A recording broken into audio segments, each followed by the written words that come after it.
इस दास ने सत्संग के माध्यम से और आध्यात्मिक ज्ञान चर्चा के माध्यम से,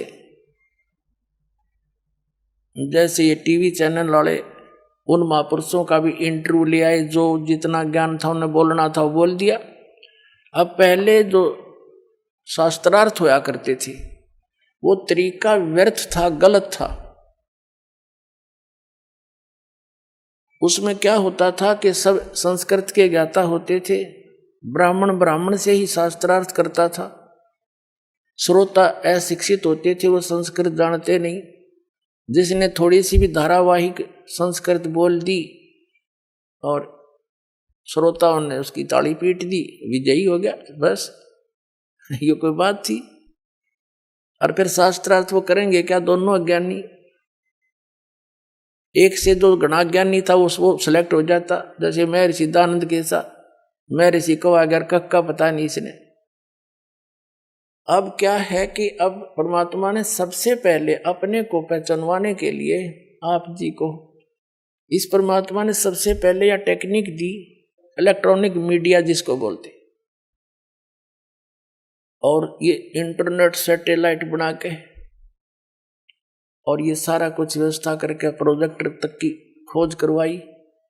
सदग्रंथों को हिंदी में उन्हीं इंजीनियरों से अनुवाद करवाया। अगर ये दास अनुवाद करता, इन सब का करना तो यही था, लेकिन किससे का यकीन नहीं होने दो, ये नकली नौकरी ने क्या पता संस्कृत आती है नहीं। और परमात्मा कबीर साहब के साथ भी इन्होंने यही अन्याय किया था, हमारे साथ किया था न्याय, कि वो कहते थे कबीर तो अशिक्षित है, ये जानता नहीं संस्कृत को, ये क्या जाने सत्य ज्ञान को, वेद और ग्रंथों के ज्ञान को। वो तो जान ही जानते, उन्हें भाषा की जरूरत नहीं थी। उसने भाषा की तो हमारे लिए जरूरत थी बताने के लिए, कौन सी भाषा में आप समझो, उससे हम बोल दिया करते थे। चीन में गए चीन वाली बोली, हरियाणा में हरियाणा वाली बोली उन्होंने, और पंजाब में गए पंजाबी बोली, क्योंकि वो पंजाबी में समझ सके। अब संस्कृत में करें जाओ गछामी गछामी, कौन सुनेगा, उसने क्या समझेंगे। एक भाषा विशेष से थोड़ा ही विद्वान बन जाता है। तो इसी प्रकार उस समय उनकी दाल गलगी के कबीर जी अशिक्षित हैं, ये क्या जाने सदग्रंथों को। और आज यही दशा होती है, दास इसका हिंदी अनुवाद करके सुनाता, कोई ना माना हो, तो परमात्मा ने दया करी, उन्हीं से अनुवाद करवा दिया। और कहते हैं चोर चुरावे तुमड़ी गाड्डे पानी में, वो गाड्डे वह ऊपर आवे, न सच्चाई छनी ना। इन्होंने खूब अपने अज्ञान विधान से सदग्रंथों के अर्थ अनर्थ करने चाहे, लेकिन सच्चाई फिर भी ऊपर आई, ये छुपा नहीं सके। तो दास ने फिर ये क्लियर कर दिया, तो अब ये साफ हो गया।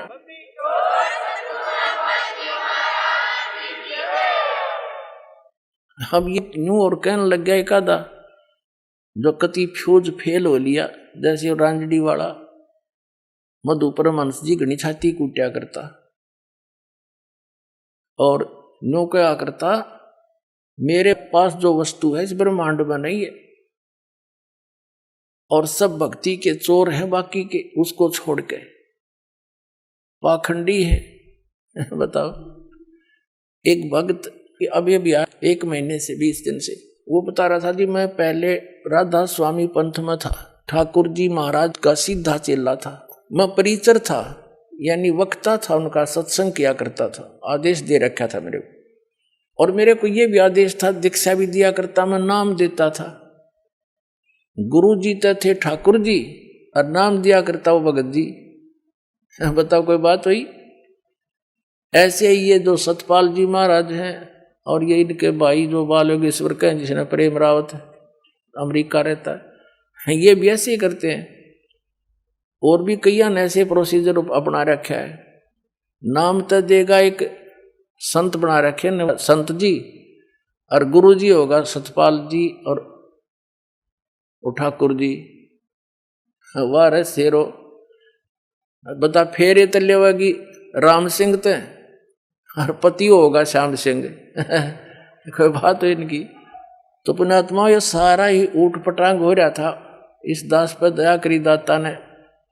ठीक है, संघर्ष तो करना पड़ा, जेल तक जाना पड़ा। इन अज्ञानियों ने दुनिया को भ्रमित करके रामपाल गुंडा है, बुंडा है, न्योना बताया 1 नंबर का आदमी है, ये पता लग जाएगा। ये पता लग जाएगा संसार को।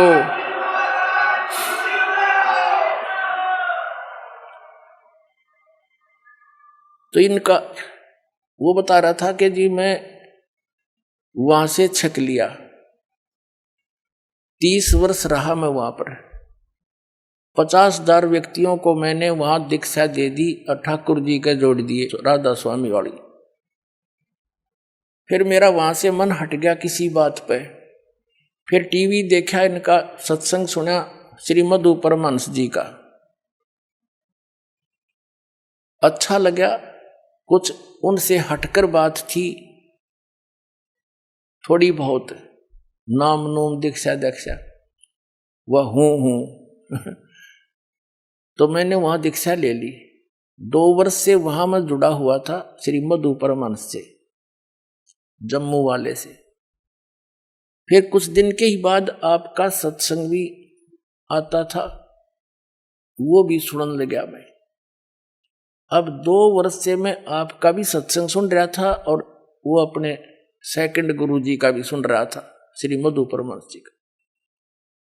और हम ये सोचा करते थे, हमारा ग्रुप था सैकड़ों का, हम ये सोचा करते भी दोनों अपने आप को नो कहे, जो वस्तु मेरे पास है किसी के पास नहीं। अब हम निर्णय कैसे करें? या तो जब बात पड़े ये दोनों आमने सामने हो किसी दिन, हम नो सोचा करते।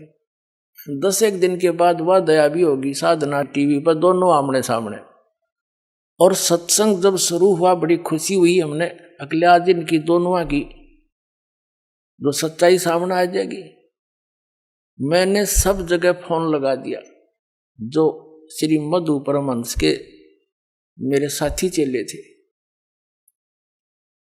और सब ने अपने टीवी ऑन कर लिए, इधर उधर जाके इकट्ठे होकर बैठ गए सारे ग्रुप के ग्रुप। तो वो कह रहा था जी 3 घंटे प्रोग्राम चला, और जब प्रोग्राम समाप्त हुआ मैंने तो सर मारा धरती में पटक के, हे भगवान देख यो कित मूर्ख बना रहा था हमने आज तक।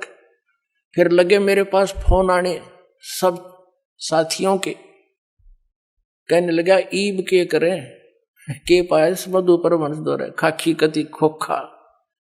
तो हमने सकीम बनाई, चलो वहां आश्रम में सैकड़ों की संख्या मां का नाम लेगा उस मधु परमहंस के।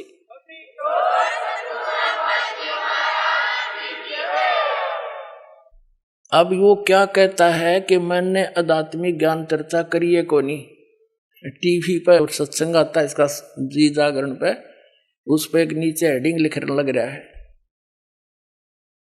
देख ये संत है, यानी आर को स्वीकार ना करके बकवादों में बढ़ गए। जैसे 2 सही पहलवान हो और दोनों कुश्ती करते हैं और एक तो हारे जीतेगा, एक ने दूसरे को हरा दिया, तो दोनों गले से मिलते हैं और हाथ मिलाते हैं और खुश होकर अपनी हार स्वीकार करता कि मैं हार गया, यू जीत गया भाई। सरेआम कहते हैं वो है महान आत्मा, ये महान आत्मा है। सरेआम झूठ बोला ने कहा आध्यात्मिक ज्ञान तो हमने करिए को नहीं, अरे सामने बोलने लग रहा। अब आध्यात्मिक ज्ञान चर्चा क्या चीज है? परमात्मा के बारे में आप कहीं बैठकर किसी से चर्चा कर लो, आध्यात्मिक ज्ञान चर्चा है। टीवी वालों ने उससे पूछ लिए, 2 प्रश्न पूछने थे, उनका उसने जवाब दे दिया। इधर से हमारे पूछ लिए, हमने जवाब दे दिया, दोनों चला दिए। और आध्यात्मिक ज्ञान चर्चा कौन सी हो भाई? अब इसका सिर घूम गया, अब इन्हें ठिकाना नहीं रहेगा इस पृथ्वी पर। देख लेना, या तो इन्होंने स्वीकार करना पड़ेगा और कहना पड़ेगा अपने चेलों को।